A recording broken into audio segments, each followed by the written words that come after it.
In this video, I'm going to talk about something every ministry leader will eventually face: moving on from a volunteer on your team. Now, just saying that might make your stomach tighten a bit. I know it does mine, because it can feel dramatic at times. And if it's handled poorly, then it usually does become dramatic. But here is the truth: it doesn't have to be that way. So today, I'm going to give you the exact framework to use when moving on from a volunteer. And here's the key: you're going to do so without wrecking the relationship and without blowing up your team culture. So let's get into it.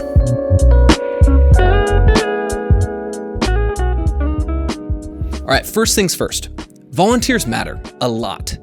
Your worship team, your tech crew, that camera op, that drummer, that slides person, they're the reason Sunday happens. No exaggeration here, right? So around here at MxU, we are never flippant about moving somebody on. We honor them always. But honor doesn't mean indecision. If you've discerned that someone shouldn't continue serving on your team, you have a responsibility.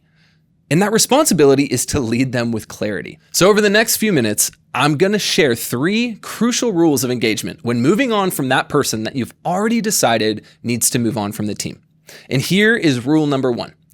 Don't do this alone. The moment you're thinking, I think this person needs to step off the team, pause and go talk to somebody who is wiser than you. This person can be a campus pastor, an elder, another trusted leader. Lay it out. Lay out the full story for them. What's been going on? What conversations have already happened with this person? What feedback or correction has been given to this volunteer? And you might be asking why. And here's the thing: because as leaders, we need accountability. And it's this accountability that will ultimately protect everyone involved in the situation, including you. Right? You see, you don't want to act out of emotion, which can be pretty tempting in these situations. You really want to be rooted in discernment and wisdom. And that brings me to rule number 2. Have a face-to-face conversation. Do not hide behind planning center.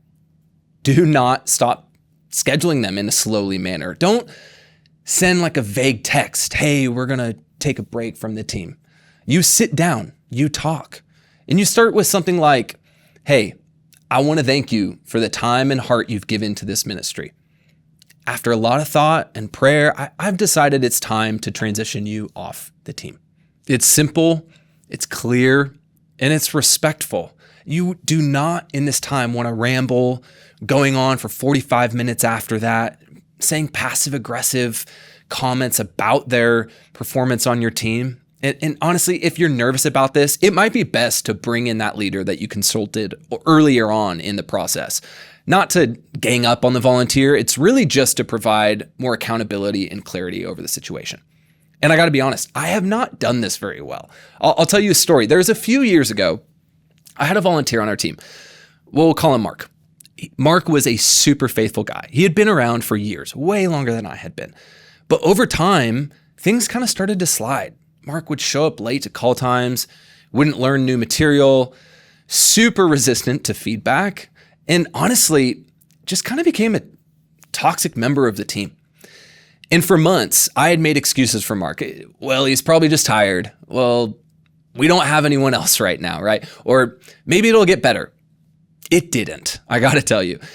Eventually, I realized it was just my fear of conflict that was creating kind of like a leadership vacuum really in that moment. And it wasn't fair to the team. So I finally sat down with Mark. I didn't blame, I didn't lecture, which I'm proud of, right? I just said, I'm grateful for your time here, Mark, but I've come to the decision that it's time for a transition. I gotta tell you, Mark was frustrated. He didn't agree. He didn't say that much, which was pretty awkward as well. But about 6 months later, we ran into each other at a church event. He had pulled me aside, and I was a little bit nervous. I was like, what's about to happen? He said, Spencer, that conversation was hard, but it was the right thing at that time. I was in a weird spot. You handled it, honestly, better than I'd expected. So thanks for leading me, and even when it was kind of uncomfortable. And man, that moment was such a good reminder to me that doing the right thing doesn't always feel good in the moment. But clarity and kindness, those things really age well.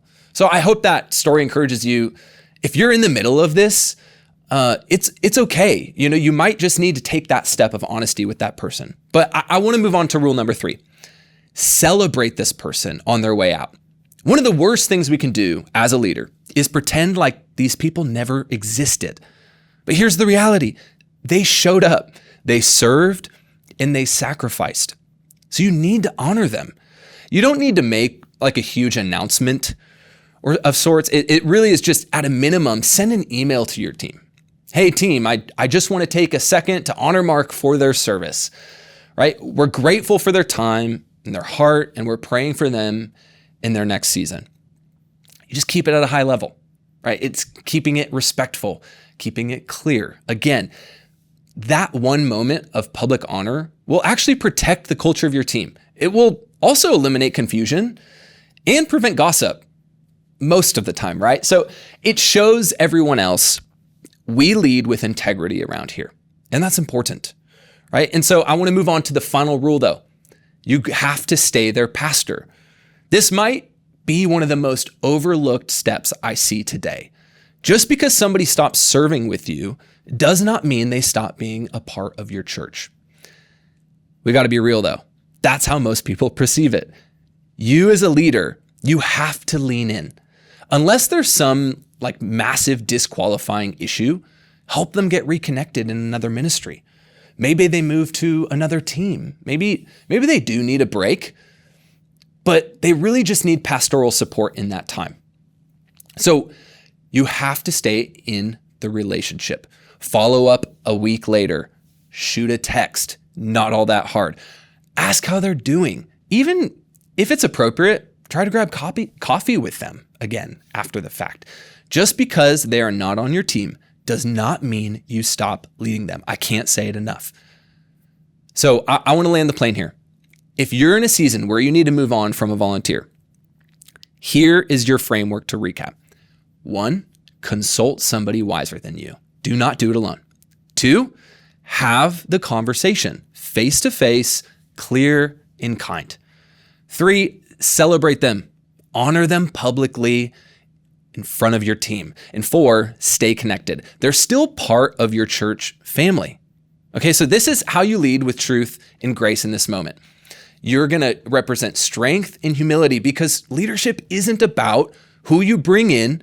It's about how you care for people even when they're on their way out, right? Man, this stuff is so hard. If you find yourself in a season of needing to move on from somebody on your team, I've been there. Know that you are not alone. If you have questions, feel free to leave them in the comments below. It's a safe place. But if maybe you want to get a little bit more personal, I'm happy to dive into your situation further with you. Feel free to reach out to me. My email is spencer@getmxu.com. I try to be pretty responsive there. And for more content like this, please consider subscribing to MxU on YouTube. It's super easy. Also, like this video if it helped you. We put out new videos every week for worship and tech leaders around the world. So I want to thank you for being here and listening. I so hope that this video has encouraged you to move forward in confidence as we continue to strive to be leaders who are worth following in the church. I will see you next time. Peace.